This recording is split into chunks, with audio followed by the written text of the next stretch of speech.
ఏమేం చట్టాలు మార్పులు చేర్పులు చేయాలని దానిపైన సుదీర్ఘంగా మేము చర్చించాం. ఆయన కూడా చాలా సలహాలు సూచనలు ఆంధ్ర రాష్ట్ర ప్రభుత్వానికి ఇచ్చారు. ఆయన కోరేది ఒక్కటే, అన్ని రంగాల్లో ఆంధ్ర రాష్ట్రం నంబర్ 1 ఉండాలి. దానికి మీకు ఎలాంటి సహకారం కావాలంటే మేము అందిస్తాం. అంతేకాకుండా సలహాలు కూడా ఇస్తాం. చట్టాల్లో మార్పులు కూడా, ఎందుకంటే కంకరెంట్ సబ్జెక్ట్స్ ఉంటాయి కనుక చట్టాల్లో ఏం మార్పులు కావాలంటే కూడా మేము గైడ్ చేస్తాం. మీరు లీడ్ తీసుకోండి, ఆంధ్ర రాష్ట్రం ముందర నిలబడండి అని గౌరవ మంత్రి గారు కూడా నాకు సూచించారు. ఏదైతే సూచనలు నాకు ఇచ్చారో తప్పనిసరిగా తిరిగి నేను రాష్ట్రానికి వెళ్ళిన తర్వాత గౌరవ ముఖ్యమంత్రి గారితో చర్చించి తప్పనిసరిగా అమలు చేసే బాధ్యత ఎన్డీఏ ప్రభుత్వం తీసుకుంటుందని మీడియా మిత్రులు అందరూ తెలుపుకుంటూ, రేపు మిగతా మంత్రులు కూడా నేను కలుస్తున్నాను. కలిసిన తర్వాత డీటెయిల్డ్గా ప్రెస్ మీట్ పెడతాను. రేపు గౌరవ మంత్రి కుమారస్వామి గారిని కూడా కలుస్తాం జరుగుతుంది. అదేవిధంగా ధర్మేంద్ర ప్రధాన్ గారిని కూడా, ఎందుకంటే ఎడ్యుకేషన్ మినిస్టర్ కనుక రాష్ట్రానికి సంబంధించిన కొన్ని సబ్జెక్ట్స్ అంతా డిస్కస్ చేయాల్సిన అవసరం మంత్రి గారు కూడా కలుస్తాం జరుగుతుంది.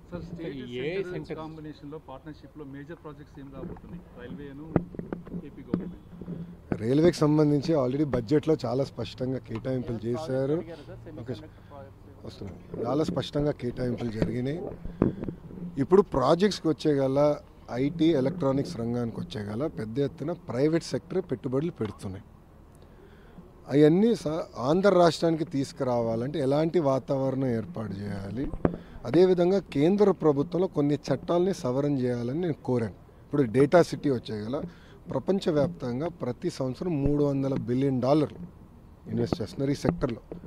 భారతదేశానికి దాంట్లో $100 బిలియన్ తీసుకొచ్చే శక్తి మనకుంది. 100 బిలియన్.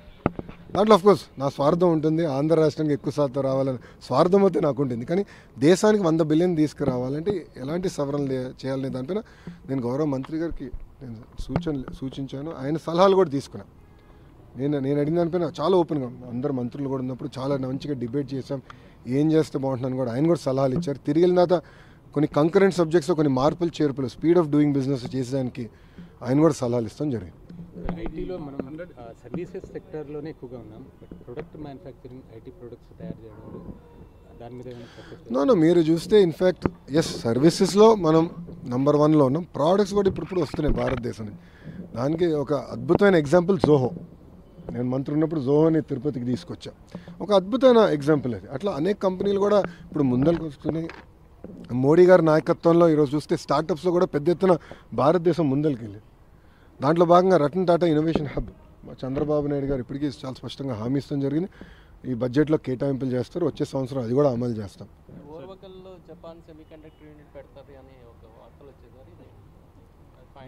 నాకన్నా ఫాస్ట్గా మీకే వస్తున్నాయి. అన్ని విషయాలు మేము డిస్కస్ చేస్తున్నాం. ఎందుకంటే మీరు చూస్తే ఆంధ్ర రాష్ట్రంలో చాలా స్పష్టంగా ఒకే రాజధాని కానీ అభివృద్ధి వికేంద్రీకరణ అనేది ఎన్డీఏ ప్రభుత్వం నినాదం. దాంట్లో భాగంగా గతంలోనే మేము వికేంద్రీకరణ ఎట్లా చేయాలని చేసి చూపించాం. ఈరోజు మీరు చూస్తే కియా మోటార్స్ ఎక్కడికి వచ్చింది, అనంతపూర్కి వచ్చింది. ఎలక్ట్రానిక్స్ మ్యానుఫ్యాక్చరింగ్ ఎక్కడ వచ్చింది, చిత్తూరుకు వచ్చింది. ఆర్సిలర్ మిత్తల్ ఇప్పుడు ఎక్కడికి వస్తుంది, ఉత్తరాంధ్రకు వస్తుంది. ఐటీ కంపెనీలు ఎక్కడ వస్తున్నాయి, విశాఖపట్నానికి వస్తుంది. సో అభివృద్ధి వికేంద్రీకరణ అనేది మేము చేసి చూపించాం. ఆ దిశగా ముందరికి వెళ్తాం. మీరు ఉర్వకల్ నోడ్ కానివ్వండి, కొప్పర్తి నోడ్ కానివ్వండి, మిగతా ఆల్రెడీ ఉన్న ఈఎంసీ 2, 3లో కూడా ఎకో సిస్టమ్ క్రియేట్ చేయాలి. 100 కిలోమీటర్లోనే ఒక ఎలక్ట్రానిక్స్ తయారు చేయాలంటే కావాల్సిన ఎకో సిస్టమ్ క్రియేట్ చేయాలని మేము డిస్కస్ చేసాం. నేను కూడా గతంలో అమెరికాలో పర్యటించినప్పుడు అనేక కంపెనీలు కలిసాను.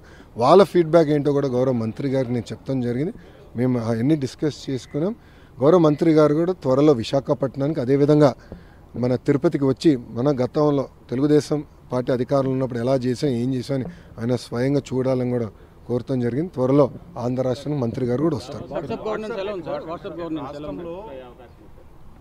3 ప్రశ్నలు అడిగారు. డావోస్ ఫస్ట్ నేను ఆన్సర్ చేస్తాను. డావోస్కి వచ్చేగల మీరు చూస్తే చాలా స్పష్టంగా మేము చెప్పింది అక్కడ Andhra Pradesh is back, we're ready to do business. ఎందుకంటే గత 5 సంవత్సరాలు ప్రభుత్వం అనేక కంపెనీలు తరిమేసింది రాష్ట్రం నుంచి. వాళ్ళకి ముందర మనం కాన్ఫిడెన్స్ ఇవ్వాలండి. మీరు చూస్తే 7 నెలల్లో అనేక పరిశ్రమలు మేము తీసుకొచ్చాం. ఆర్సిలర్ మిత్తల్ కానీ, ఎన్టీపీసీ గ్రీన్ కానీ, రెన్యూబుల్ ఎనర్జీ కానీ, ఎల్జీ ఎలక్ట్రానిక్స్ కానీ, ఇప్పుడు కాగ్నిజెంట్ కూడా త్వరలో అనౌన్స్మెంట్ చేస్తాం. కలిసికట్టుగా ఇట్లా అనేక పరిశ్రమలను గ్రౌండ్ చేస్తున్నాం. సో డావోస్లో చాలా స్పష్టంగా we're ready to do business, Andhra Pradesh is back అని చాలా క్లియర్గా మేము చెప్తాం జరిగింది. సో దాంట్లో భాగంగా మేము అనేక డిస్కషన్స్ చేసాం. వచ్చే 12 నెలల్లో మీరు చూస్తారు కదా, ఒక్కొక్కటి సీట్ చేసుకుంటాం మేము వెళ్తాం. వాట్సాప్ గవర్నెన్స్కి వచ్చేగల గౌరవ మంత్రి గారు అద్భుతమైన సూచన ఇచ్చారు. మీరు రాయల్టీ కలెక్ట్ చేయాలి అందరి దగ్గర నుంచి, వాట్సాప్ నుంచి కూడా అని మంత్రి గారు చాలా నవ్వుతా సలహాలు ఇచ్చారు. ఎందుకు చెప్తున్నానంటే మీరు ఇప్పటికీ అనేక ట్రాన్సాక్షన్స్ జరుగుతున్నాయి, మేము కూడా నేర్చుకుంటున్నాం దానిపైన. ఎక్కడైతే ట్రాన్సాక్షన్స్ ఫెయిల్ అవుతున్నాయో, ఎందుకు అయినాయి, ఎక్కడ డేటాలో గ్యాప్ ఉందనేది మేము పరిశీలిస్తున్నాం. ఆ డేటా లేక్ని పకడ్బందీగా చేస్తే రియల్ టైం సర్వీసెస్ అందించడానికి అవకాశం ఉంటుంది. గౌరవ మంత్రి గారు కూడా కేవలం వాట్సాపే కాదు, ఇతర ప్లాట్ఫామ్స్ పైన కూడా ఇవన్నీ తీసుకురండి. అంతేకాకుండా కేంద్ర ప్రభుత్వం డిజిలాకర్ అని పెట్టింది. డిజిలాకర్కి అన్ని సర్టిఫికేట్స్ మీరు అప్లోడ్ చేస్తే బాగుంటుందని మంత్రి గారు సూచించారు. మేము ఇమీడియట్గా అక్కడ ఒప్పుకున్నాను. త్వరలో MOU కూడా చేస్తాం. We will be the first state to pump all certificates, citizen certificates to DigiLocker also. Please. WhatsApp మీరు తీసుకొచ్చారు కాబట్టి గవర్నెన్స్ దీన్ని వాళ్ళు తీసుకోవడానికి మిగతా స్టేట్స్కి దాన్ని సజెస్ట్ చేయడానికి ఏమన్నా డిస్కషన్ జరిగింది అంటే మీరు చెప్పి ఆల్రెడీ వేరే రాష్ట్రాలు, నాకున్న సమాచారం మేరకు వేరే రాష్ట్రాలు ఆల్రెడీ ఆ కంపెనీలను అప్రోచ్ అవుతాం జరిగింది. డిస్కషన్ ఈరోజు భారతదేశ వ్యాప్తంగా వాట్సాప్ గవర్నెన్స్ మీద జరుగుతుంది. కానీ గౌరవ ముఖ్యమంత్రి గారు ఈజ్ నాట్ హ్యాపీ. ఫస్ట్ 2 నెలలు అవ్వాల్సిన ప్రాజెక్ట్ 3 నెలలు తీసుకున్నానని నన్ను మందలించారు. అంతేకాకుండా మిగిలిన సర్వీసులన్నీ మీరు ఎప్పటికల్లా తీసుకొస్తారని అడగడం జరిగింది. చాలా స్పష్టంగా మన ప్రెస్ కాన్ఫరెన్స్ నేను చెప్పాను. అంటే సిటిజన్ని మా సెంటర్ ఆఫ్ యూనివర్స్గా పెట్టుకుని వాళ్ళకి కావాల్సిన సర్టిఫికేట్స్ కానీ గవర్నమెంట్ ఇంటరాక్షన్ మొత్తం సీమ్లెస్గా చేయాలి. కేవలం ఇప్పుడున్న ప్రాసెస్ని డిజిటైజ్ చేస్తాం కాదు, ఉన్న ప్రాసెస్ని రిఫార్మ్ చేసి డిజిటైజ్ చేస్తే మెరుగైన సర్వీసెస్ సిటిజన్స్కి అందజేయచ్చు అనేది గౌరవ ముఖ్యమంత్రి గారు ఆలోచన చేసి మేము చూపిస్తాం. మీరు అన్నట్టు డేటా థెఫ్ట్ అవుతుంది అనేది ప్రధానంగా వినిపిస్తాం. నేను ఛాలెంజ్ చేస్తున్నాను, వైకాపా నాయకులు నేను ఛాలెంజ్ చేస్తున్నాను. ఎక్కడ కానీ డేటా థెఫ్ట్ అని నిరూపిస్తే నేనే స్వయంగా వాళ్ళకి 10 కోట్ల రూపాయలు నేను కానుకని ఇస్తా. ప్రభుత్వం కాదు, స్వయంగా నేనే చెక్ ఇస్తా. వాళ్ళు తీసుకొచ్చారనే మీరు నో వాళ్ళేం తీసుకొచ్చారు స్వామి? జగన్మోహన్ రెడ్డి గారు ఫోనే లేదు కదండి, ఆయన చెప్పాడు కదా అందరు ఫోన్ లేదని. మళ్ళీ వాట్సాప్ గురించి ఆయన మాడితే ఎట్లా? అది కాదండి, జగన్మోహన్ రెడ్డి గారికి ఫోన్ లేదని ఆయనే చెప్పాడు. ఫోన్ పట్టుకుని తిరగడని ఆయనే చెప్పాడు ఒక ఇంటర్వ్యూలో. టీవీ9 ఉన్నాడు, టీవీ9 ఇంటర్వ్యూలో చెప్పాడు ఆయన. సో ఫోనే లేనాడు పాపం వాట్సాప్ గురించి ఏం తెలుస్తుంది? వదిలేసేయండి సార్ ఆయన. ఎందుకు? ఎవరండి? ఫోన్ కొనిచ్చి పంపించమంటారా? అది కాదు, ఫోన్ కొనిచ్చి పంపించమంటారా? ఆయన ఇంకా ఎక్కువ సమయం ఎటుకో బెంగళూరులో ఉంటున్నారు. అక్కడ ఎటుకో మేము సర్వీసెస్ అందజేయాలి సార్. అనదర్ 2 months అన్న. TCS ఇప్పుడు మిలీనియం టవర్స్ నేను సైన్ చేశాను. 2 months we're hoping to start operations. క్యాంపస్కి ఆల్రెడీ ల్యాండ్ సెర్చ్ జరుగుతుంది.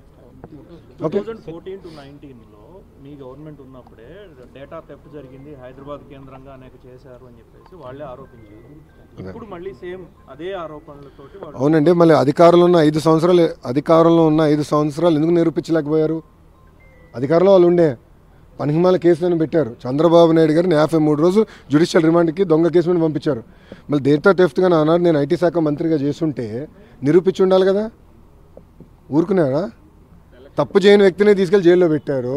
పొరపాటున నేను తప్పు చేసి ఉంటే ఎక్కడుండేవాడు? నేను ఎందుకు తప్పు చేయాలి? నాకు అవసరం ఏముందండి?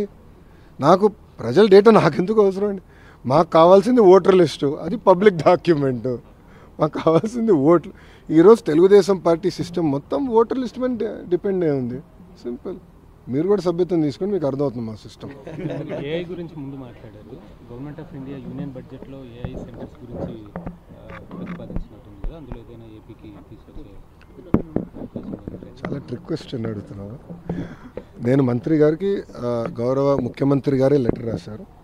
Centre of excellence for education Andhra రాష్ట్రానికి ఇస్తే బాగుంటుంది. ఎందుకంటే విద్యాశాఖలో టెక్నాలజీతో జోడించి అనేక రిఫార్మ్స్ తీసుకురావాలని మేము అడుగులేస్తున్నాం.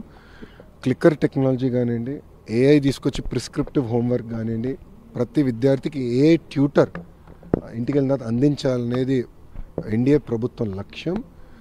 అది భారతదేశంలో ఇప్పటికీ ఏ రాష్ట్రంలో అది జరగలేదు. తొలి రాష్ట్రం ఆంధ్ర రాష్ట్రంగా ఉండాలనేది మా లక్ష్యం. దాంట్లో భాగంగా ఈ సెంటర్ ఆఫ్ ఎక్సలెన్స్ మాకు ఇవ్వాలని మేము గౌరవ మంత్రి గారిని కోరటం జరిగింది.